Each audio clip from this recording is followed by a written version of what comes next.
The Roaring Twenties, a flourishing era for the United States cities, including a small town known as Middletown, Muncie, Indiana. On the whole, the 20s was a prosperous period. But not everybody had the opportunity to experience the beginning of such a prosperous era the same under the threshold of the KKK. A majority of people have already formed an image of the Ku Klux Klan in their minds. Men, dressed in white robes and hoods, riding throughout the countryside, but who are they really? Why do they hold such a large spot in Muncie's history, and are they still here today? The Klan in Indiana and in Muncie and East Central Indiana, it's an important part of the historical memory of people. Muncie, Indiana became a prominent spot for the rising of the Ku Klux Klan. There were three distinct movements of the KKK. First, playing a role in the 1860s was the fight against African Americans. Second was a large, controversial, nationwide organization in the 1920s. And then the groups that people experience today. We experienced in Indiana the Second Klan. The Second Klan was really a Klan that believed in 100% Americanism. But they pushed this idea of 100% Americanism, that only true Americans were Protestants, whites. There was also women's clans and children's clans back then. And that's still, to this day, a common practice of promoting the involvement of women and children and families in Klan group. The history of the Klan in Muncie is one of incredible tension.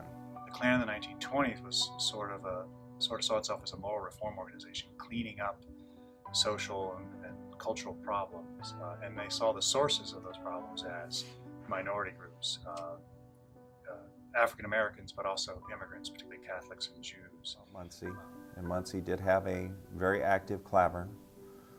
There were parades in downtown Muncie with people in their full regalia.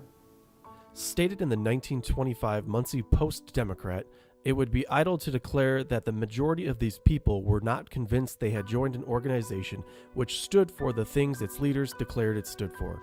How basely they were deceived becomes apparent as the real purposes of the Klan leaders unfold themselves. Who were these leaders that so many people were trusted in following, and how did they become so highly ranked? The Klan really took off in the North as a result of one person. And that one person's name was David Curtis Stevenson. An American politician who in 1923 was appointed Grand Dragon of the branch of the Ku Klux Klan in Indiana. Well, he was very, very powerful. He controlled many legislators in Indiana. He controlled the governor. The governor was a member of the Ku Klux Klan.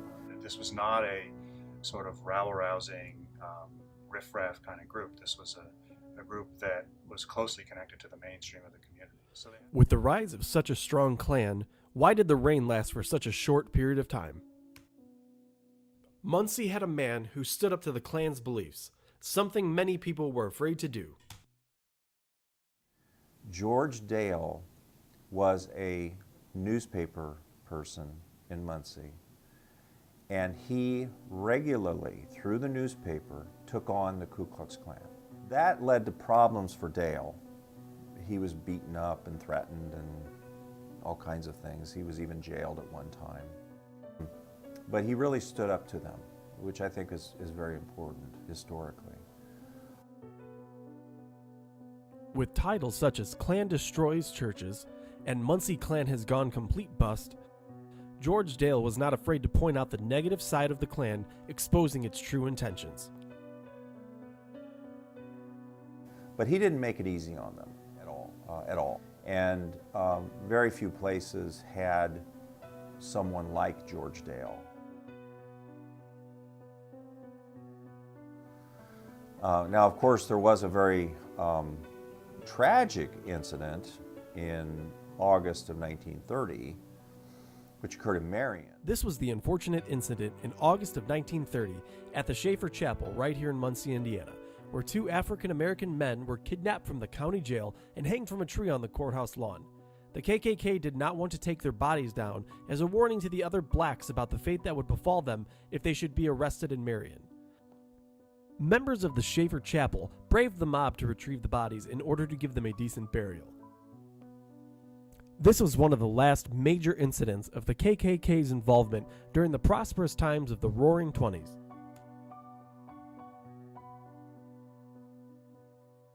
And then there's the Klan that we know today, which is much more a kind of fringe group, hate group, and it's very small numbers, and mostly it's made up of people who are pretty alienated from sort of present society. Since the period of time where the Klan was very active,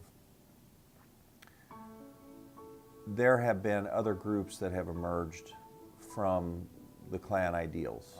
These include skinhead groups, neo-Nazi groups, American Socialist Party groups. There's all kinds of different varieties, but they all really have a lot in common in the sense that they're all intolerant, believe in whiteism. There are Klan groups in Indiana to this day. Klein, do you believe the Klan ideals still live on? Yeah, I do. I do. They have certainly lived on in those individuals who have those belief systems.